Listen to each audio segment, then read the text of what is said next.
¿Tienes fe? Si me dices que tienes fe, te preguntaría, ¿en quién tienes puesta tu fe? Esto es incluso más importante que tu misma fe. ¿Cuál es el tamaño de tu fe? Porque la Biblia dice que la fe es medible. Hay tamaños, hay niveles de fe. ¿De qué manera evidencias que tienes fe? ¿Cómo puedes mostrar esas evidencias que realmente tienes fe? Gracias por estar con nosotros. Acompáñanos a conocer las respuestas a estas preguntas. Mi nombre es Humberto Gómez y somos Casa de Oración Cristiana Brisas del Golf. Bienvenido. Quisiera compartir contigo este tiempo en la palabra del Señor. Para poder recibir del Señor esta palabra y poder tener el mayor provecho, yo te invito a que iniciemos con una oración. ¿Qué te parece? Querido Dios y Padre Celestial, te doy gracias porque me permites llegar al corazón de cada persona en este día. Yo te pido que tu Espíritu Santo lleve esta palabra a lo más profundo de los corazones de cada oyente y produzca fruto, cual a 100 por 1. Te doy gracias en el nombre de Jesús. Amén. Gracias por estar con nosotros una vez más. Vamos a iniciar definiendo qué es la fe.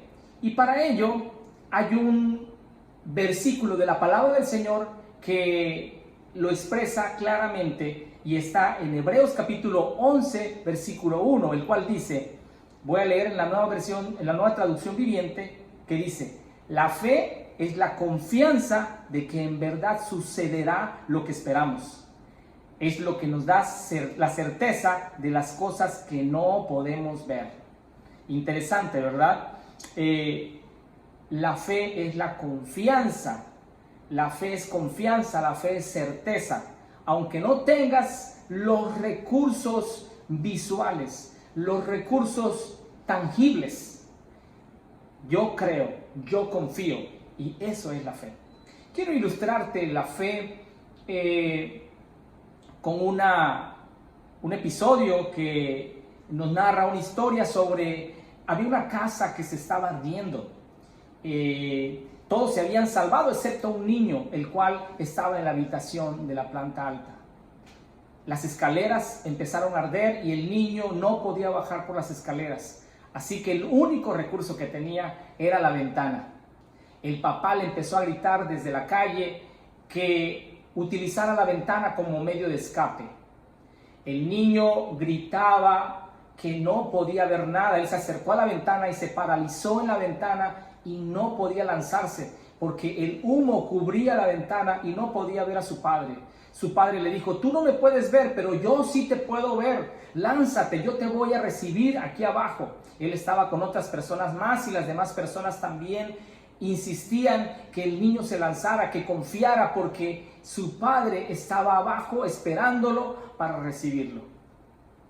Finalmente el niño recordó el amor de su padre, recordó la fuerza de su padre y confió en su padre y se lanzó. La historia tiene un final feliz porque el niño terminó en los brazos de su padre y de las personas que estaban allí con el objetivo de ayudarlo. Él confió, aunque no vio, él tenía la certeza de que su padre estaba allí porque él se lo había dicho.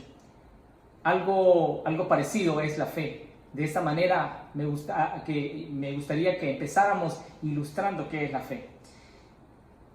¿Cómo se origina la fe? ¿Cómo da inicio a la fe?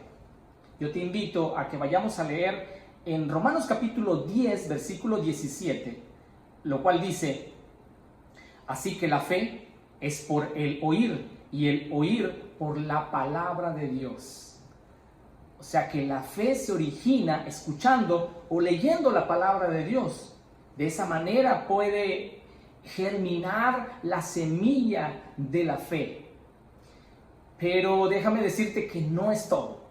He encontrado en la palabra, en la Biblia, una enseñanza, un relato del Señor Jesucristo que le denomina la parábola del sembrador. Una parábola es un relato de la vida cotidiana mediante el cual se establece una comparación para enseñar algo que no puede ser visible o algo que no es tangible, algo que es espiritual. El Señor Jesucristo utilizó mucho las parábolas para poder enseñar y simplificar de esta manera el mensaje que Él quería dar.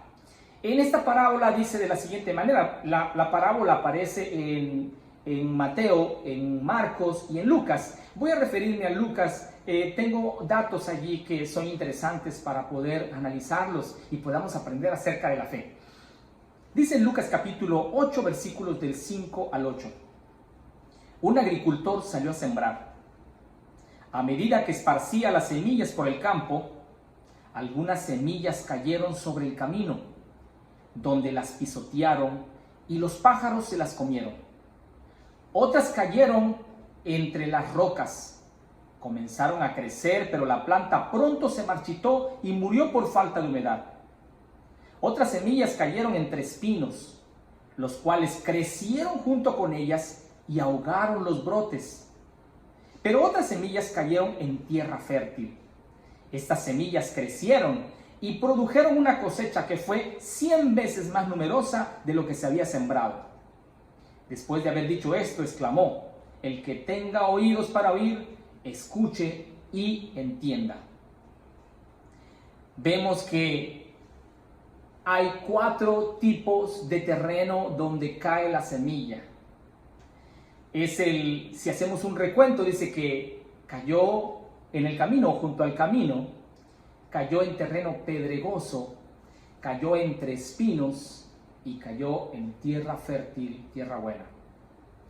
No vamos a tener una complicación para interpretar esta parábola porque mismo el Señor Jesucristo, un poco más adelante en el versículo 11 al 15 del mismo capítulo 8 de Lucas, el Señor Jesús explica la parábola en privado a sus discípulos.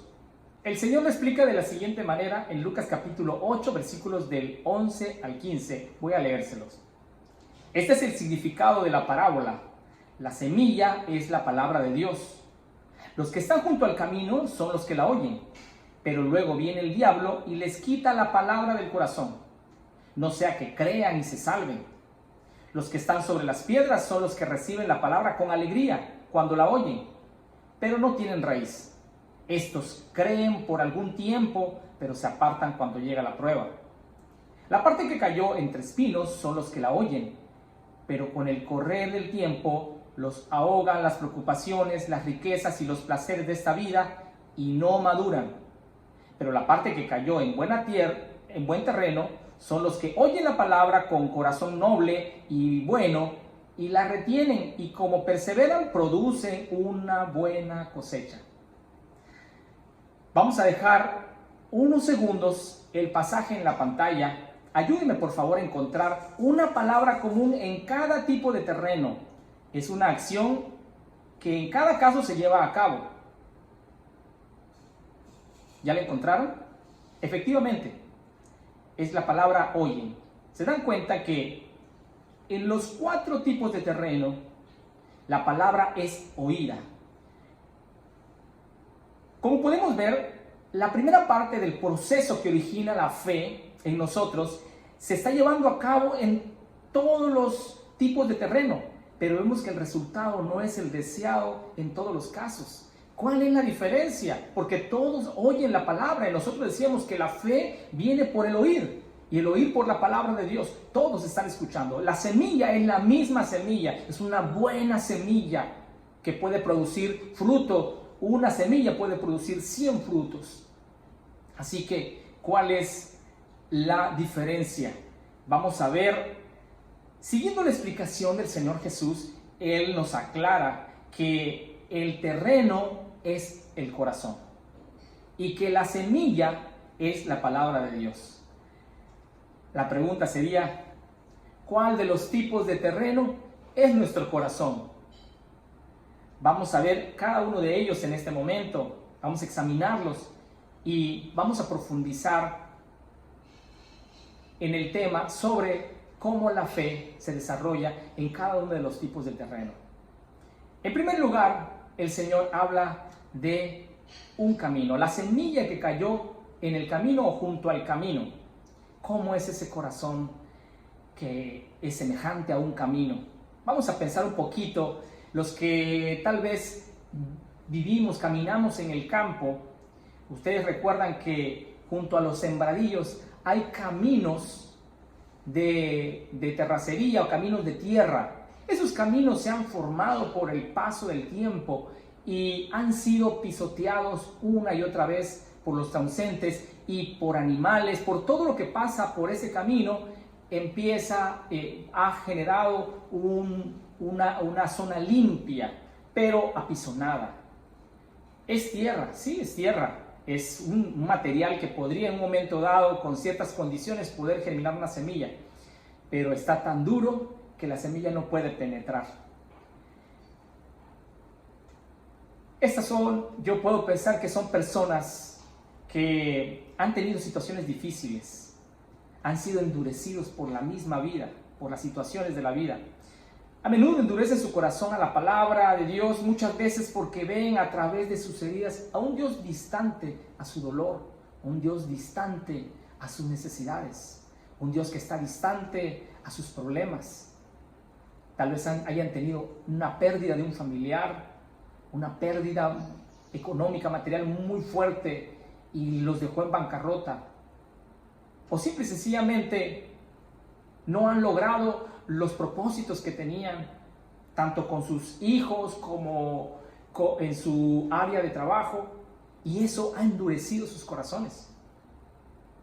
Si esta es tu situación, déjame decirte que no voy a tomar la postura de juez, porque no me corresponde. Dios no necesita que ninguno de nosotros lo defienda.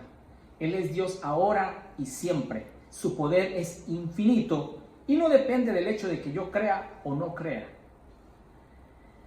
Lo que sí puedo decirte es que el Señor Jesucristo, el Padre, ha enviado a su Hijo y ha tomado el camino de la humillación para llegar a ti y a mí. El Señor ha hecho una gran labor para poder llegar hacia nosotros. Aunque nuestras heridas muchas veces no nos dejan ver, no nos permiten ver con claridad, el Señor está trabajando para poder acercarse a nosotros. Dice en Filipenses capítulo 2, versículos del 6 al 7, aunque era Dios, no consideró que el ser igual a Dios fuera algo a lo cual aferrarse. En cambio, renunció a sus privilegios divinos, adoptó la humilde posición de un esclavo y nació como un ser humano. Cuando apareció en forma de hombre, se humilló a sí mismo en obediencia a Dios y murió en una cruz como morían los criminales. ¿Eso te parece poco respecto al amor de Dios? A mí no. Eso me parece una gran iniciativa por parte del Padre para acercarse a nosotros. Él está atento a nuestras heridas, Él está atento a esos caminos, ese apisonado que está en nuestro corazón, esa dureza de nuestro corazón. Él comprende la dureza de nuestros corazones. Él sabe lo difícil que hemos pasado la vida. Como Dios nos ama tanto que no podemos ni siquiera imaginarnos. Como nos decía nuestro hermano Sergio López en la prédica del cuadro completo el domingo pasado, lo que pasa es que solamente quizá estamos viendo una parte del lienzo que Dios está pintando. Solamente estamos viendo quizá una pequeña parte.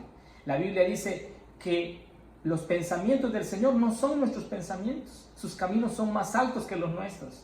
Tal vez quisiéramos que las cosas se llevaran a cabo a nuestra manera, pero Dios está tomando, Él está tomando las decisiones correctas para nuestro bien.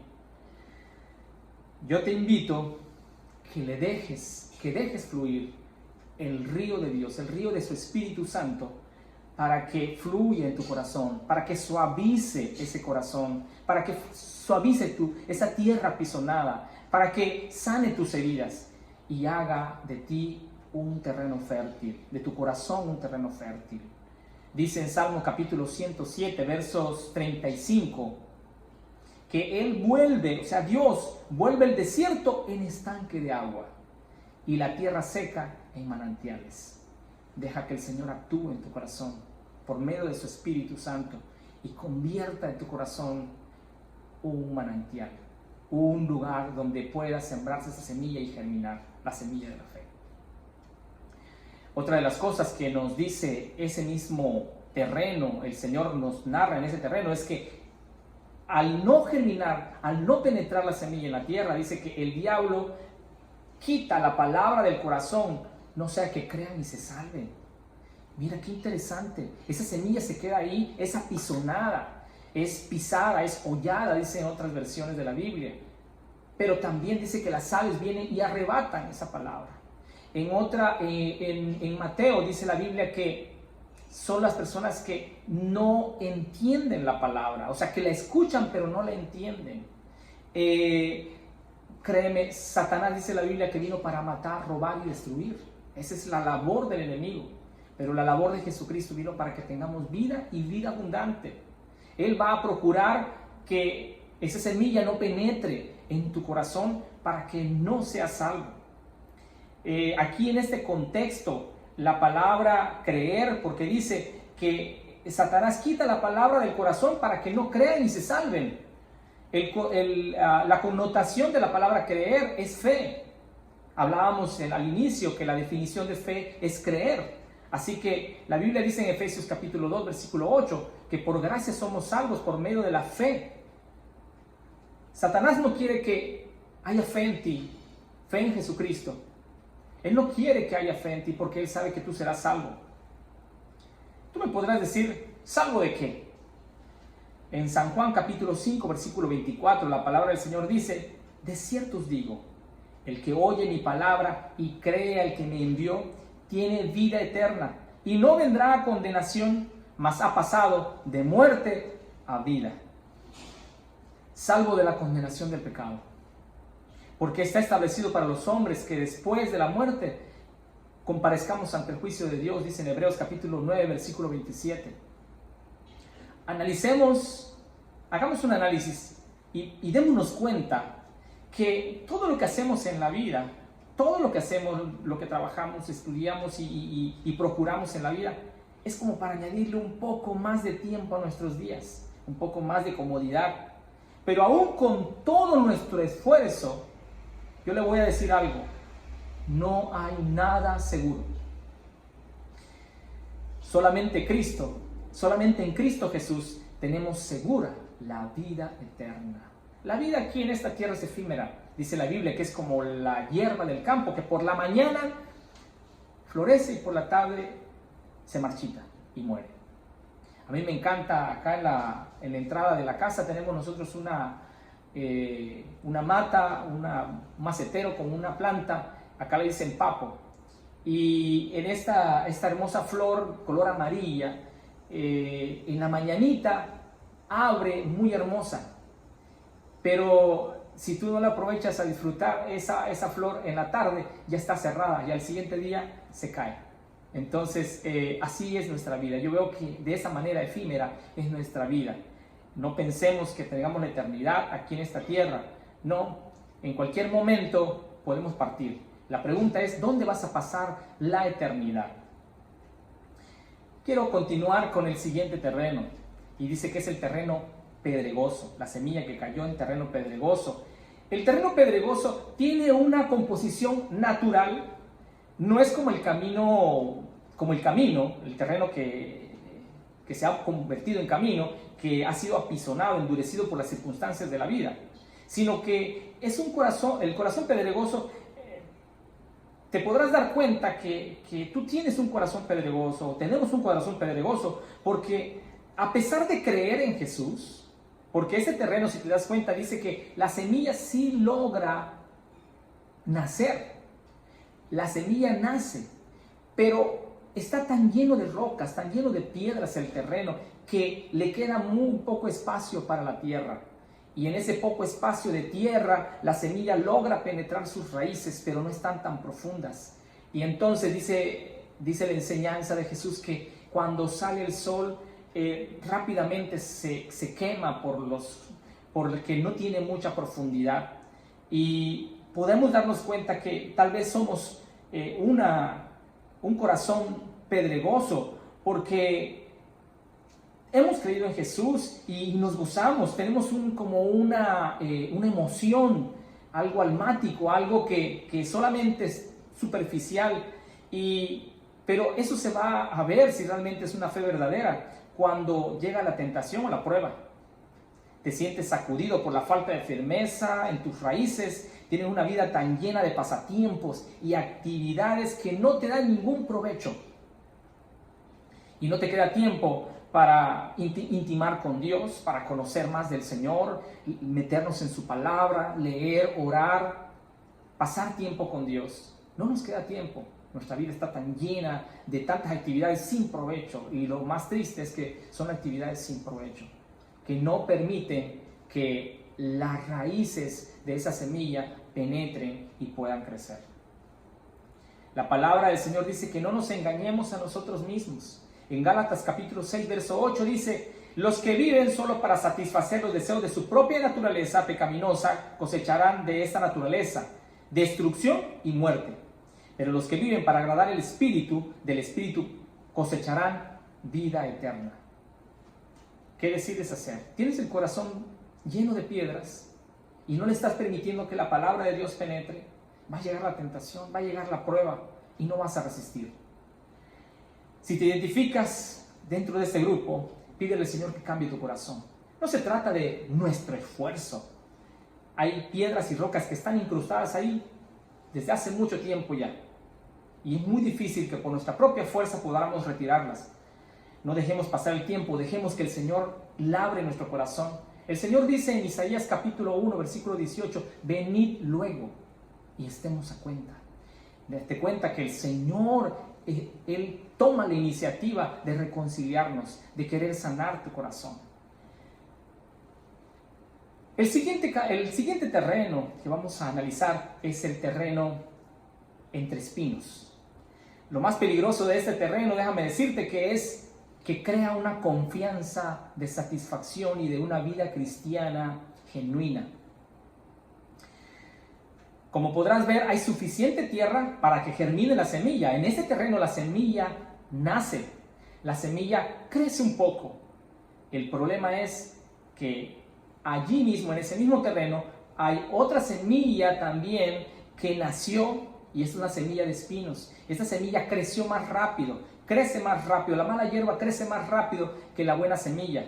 Y entonces hay una competencia en ese terreno por los nutrientes entre la semilla buena y los espinos. Hay una competencia por los nutrientes de la tierra. Hay una competencia por la luz del sol, por todas las necesidades que tu fe, en este caso voy a hablarte directamente de tu fe, que tu fe necesita para crecer, para que tú puedas tener una vida plena en Cristo Jesús. Hay una competencia dentro. ¿Por qué? Porque hay afanes en la vida. Estamos pensando que todo se refiere a esta vida terrenal, que todo va a ser, que todo gira alrededor de suplir nuestras necesidades materiales. Entonces, cuando nuestra mentalidad está fijada en las necesidades materiales y no damos lugar para la necesidad de nuestro espíritu, para la necesidad de nuestra fe, en ese momento dice que es como los espinos, como que cubren y no dejan crecer. ¿Cuál es la característica de este terreno? Es que no hay madurez y no hay frutos. El Señor es claro en su explicación, dice que no hay madurez y no hay frutos. Fíjate que hay un reflejo en el corazón de la iglesia de Sardis en Apocalipsis. Hay un reflejo de este tipo de terreno. Está en Apocalipsis capítulo 3, versos del 1 al 2, lo cual dice: escribe al ángel de la iglesia en Sardis, el que tiene los 7 espíritus de Dios y las 7 estrellas, dice esto: yo conozco tus obras, que tienen nombre de que vives y estás muerto. Sé vigilante y afirma las otras cosas que están para morir, porque no he hallado tus obras perfectas delante de Dios. Tremendo, ¿verdad? Porque el Señor nos hace un llamado. El Señor no quiere que nadie se pierda. El Señor no quiere nuestro Dios es perfecto, 3 veces santo, que Él no se va a conformar con un cultivo enfermizo que no da frutos. El que comenzó la buena obra en nosotros, dice en Filipenses 1:6, Él la completará, la perfeccionará hasta el día de su venida. Él no quedará, no se conformará con una planta enfermiza. En el patio, en el poco patio que tenemos acá en la casa, tenemos unas macetas con unas plantas. Y tengo unas semillas de unos picantes mexicanos y lo empecé a cultivar. Tenía varios intentos, varios años intentando germinar esta semilla hasta que logré germinar un plantillo. Y después de germinarlas empecé a tener dificultades con plagas. Una mosquitita tan pequeña, color blanca, empezó a llenarse las hojas debajo y empezó a parar el crecimiento. Me puse a investigar en internet y encontré que estas mosquitas lo que hacen que ponen sus huevos debajo de la hoja llena, y yo efectivamente vi debajo de la hoja y estaban llenas de unas manchas blancas. Estas manchas blancas son los huevecillos que cuando estos huevecillos eclosionan, las larvitas empiezan a nutrirse de la hoja, de la savia de la hoja, y la hoja se empieza como a reducir, se empieza aquí dicen a churrar, se empiezan a arrugar las hojas y la planta no crece, la planta empieza a perder hasta el punto de que muere. He batallado y he logrado, por medio de algunos consejos que he encontrado ahí en algunos canales de cultivos, de agronomía, poder controlar esta plaga. Estoy muy contento porque ahora yo tengo una planta llena de frutos, llena de picantes, de estos chiles picantes, y está muy frondosa. Hemos logrado un cultivo y me siento satisfecho, me siento contento. Todas las mañanas salgo a verla y veo lo hermosa que está la planta llena de frutos. Esto es lo que uno quiere. Uno quiere una planta llena de frutos. Si yo, siendo un mal agricultor, me alegra y me he esforzado por querer tener una planta llena de frutos, cuanto más nuestro Padre, que es el creador del universo, no estará empeñado por querer lograr frutos en ti y en mí. Él está deseoso de limpiar nuestro corazón y hacer de nosotros una buena tierra. Y vamos para allá. Entonces, el último terreno dice que es buena tierra, un corazón que es como una tierra fértil. Este terreno se caracteriza por ser, dice, un corazón, por escuchar, dice, por oír, oye la palabra con corazón noble y bueno. Como dijimos al inicio, la palabra común en los tres terrenos es que los tres tipos de corazón oyen la palabra. Los 4 tipos de corazón oyen la palabra, pero solamente este corazón dice que oye la palabra con corazón noble y bueno. ¿Cómo podemos tener un corazón noble y bueno para que la semilla de la fe germine en nosotros y pueda producir frutos? En el Salmo capítulo 51, versículo 10 dice la palabra del Señor: crea en mí, oh Dios, un corazón limpio y renueva un espíritu recto dentro de mí.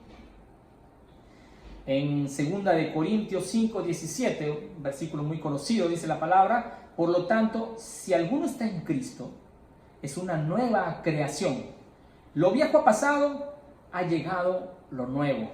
Así es, todo cambio comienza desde adentro. No podemos nosotros, los seres humanos, poder cambiar. Puede haber filosofías, puede haber religión, puede haber humanismo, moralismo, pero jamás podrán llegar a cambiar el corazón del ser humano. El único que puede cambiar el corazón del ser humano es Jesucristo, y Él lo hace desde adentro.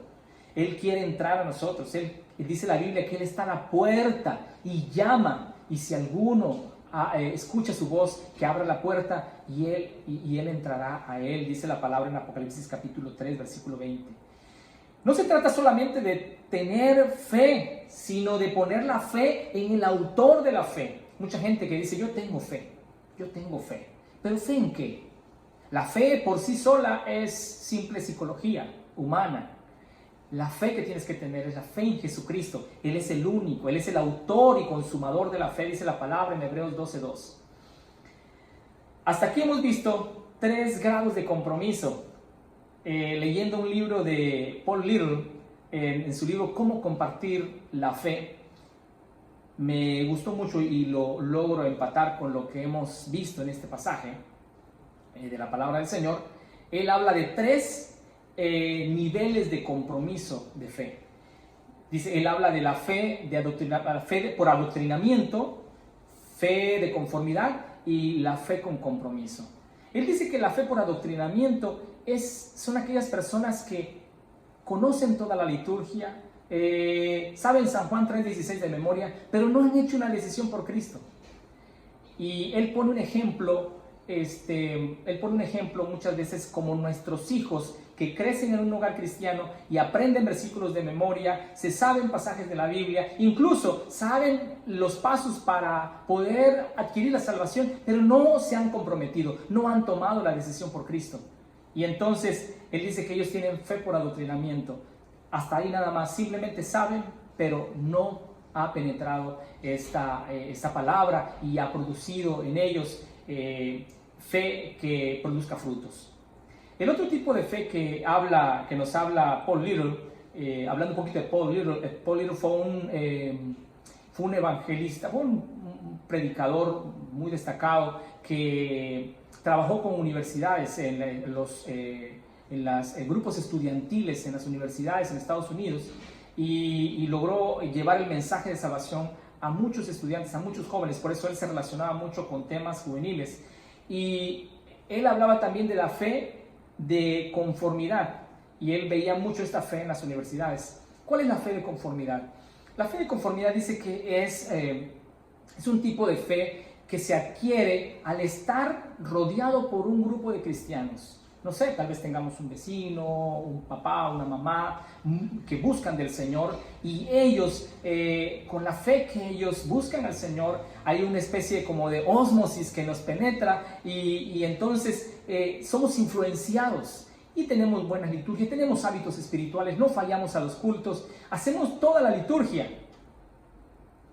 pero solamente dependemos de los que están a nuestro alrededor. No tenemos dependencia de Jesucristo directamente. No hay una fe vertical, es una fe horizontal. Y Paul Little dice que este tipo de fe normalmente se puede identificar cuando una persona cambia de un lugar, de una ciudad a otra. Muchas veces los estudiantes dicen que él se podía dar cuenta que cuando ellos vivían en el seno de una iglesia, de su hogar cristiano, y ellos se movían a otra ciudad, ellos empezaban a vivir, cambiaba su estilo de vida, porque ya no se sentían rodeados, ya no se sentían con la estructura que les brindaba su hogar, su iglesia, y entonces empezaban a vivir un estilo de vida fuera de lo que dice la palabra del Señor. Empezaban a vivir como el mundo, pues, como una vida cotidiana. Entonces dice Paul Little que este tipo de fe es una fe que no tiene compromiso, que solamente conocemos todo de la Biblia, vamos a la iglesia, levantamos las manos, sabemos por qué se levantan las manos y todo, pero no hay compromiso. Y el tercer tipo de fe que nos dice en su libro, Cómo compartir tu fe, habla de la fe con compromiso. Y en este tipo de fe yo conectaba la historia de Daniel y sus 3 amigos, porque dice que es una persona que está dependiendo de Dios. Una persona que tiene este nivel de fe con compromiso, no importa dónde esté, sus valores, sus principios no los cambia, se mantiene firme, porque él no estaba dependiendo de un círculo de personas, no estaba dependiendo solamente de la iglesia ayuda, nutre, y lo hemos hablado en el mes anterior, hemos hablado que es necesario tener una red de amistades y estar rodeado del cuerpo de Cristo. Pero nosotros debemos aprender a enraizarnos de tal manera, esta semilla, enraizar en la palabra y poder tener una dependencia directa del Señor Jesús. De esta manera, nos movamos a donde nos movamos, vamos a seguir viviendo y creciendo en la fe. Entonces yo conectaba con la historia de Daniel y sus 3 amigos. Ellos fueron movidos de su ciudad. Ellos ya no estaban bajo la vigilancia de sus padres. Ya no estaban los sacerdotes que ministraban en el templo ya no estaban para poder vigilarlo. Hey, Daniel está siguiendo la ley, no está siguiendo la ley, los 3 amigos de Daniel. No había nadie quien los vigilara. Sin embargo, a pesar de la presión que ejerció el rey Nabucodonosor, que era el imperio de ese entonces, era la potencia mundial de ese entonces, el rey que les exigía que tenían que acomodarse al nuevo estilo de vida que vivían en Babilonia, ellos no lo aceptaron. Ellos decidieron mantenerse firmes en lo que ellos creían, su fe en Dios, porque ellos tenían una fe con compromiso. Así que valioso sería que después de este tema pudiéramos nosotros decidir por una fe con compromiso. Quisiera compartirles una ilustración y cerrando con esto. ¿Quién escoge tu fe? Se llama.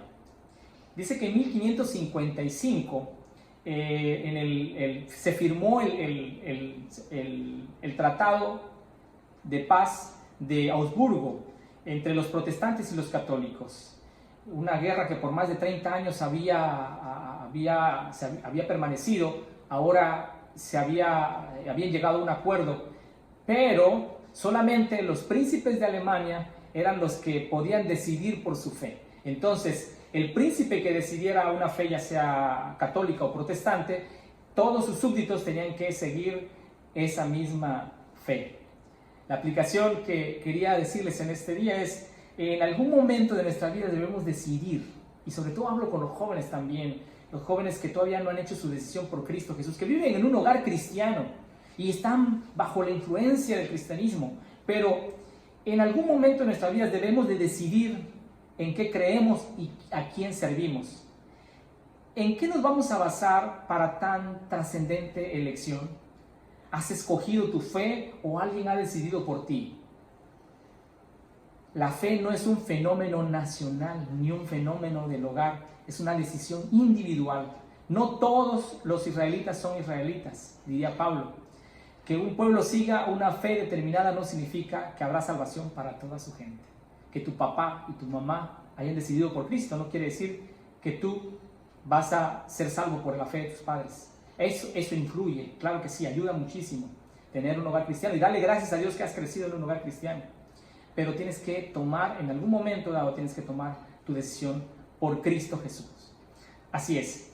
Bueno, amigo que me estás escuchando, si lo que hemos hablado el día de hoy, tú me dices, ¿sabe qué?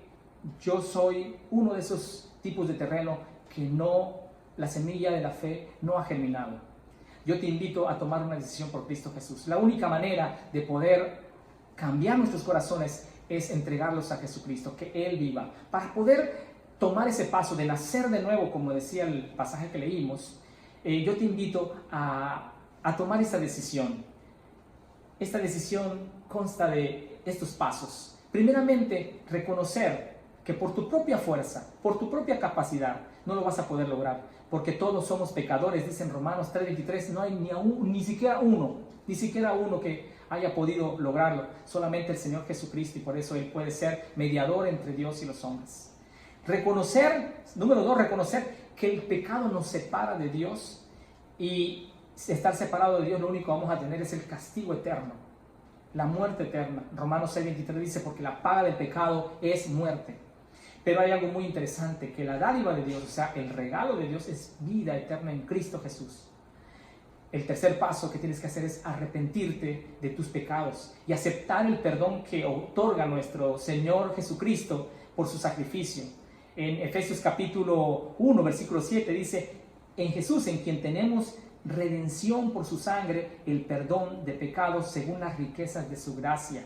Tú puedes tomar de esas riquezas, de la gracia, del regalo de Dios que está otorgando. Y número 4, otorgarle a Jesucristo el centro, el control de tu vida como Señor y Salvador, para no vivir más en la esclavitud del pecado.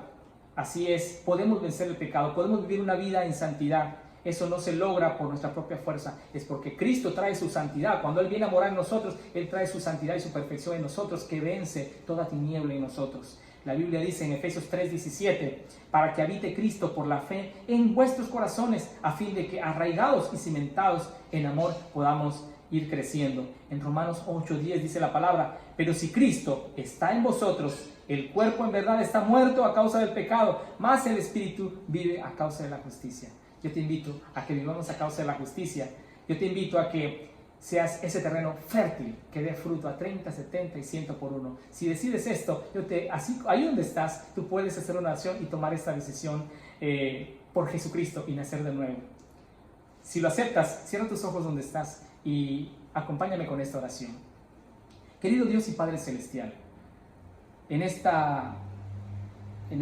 momento que estoy haciendo esta oración, lo estoy haciendo porque creo en la palabra que se ha hablado y creo que soy un pecador, porque tu palabra lo dice, que no hay ni uno bueno.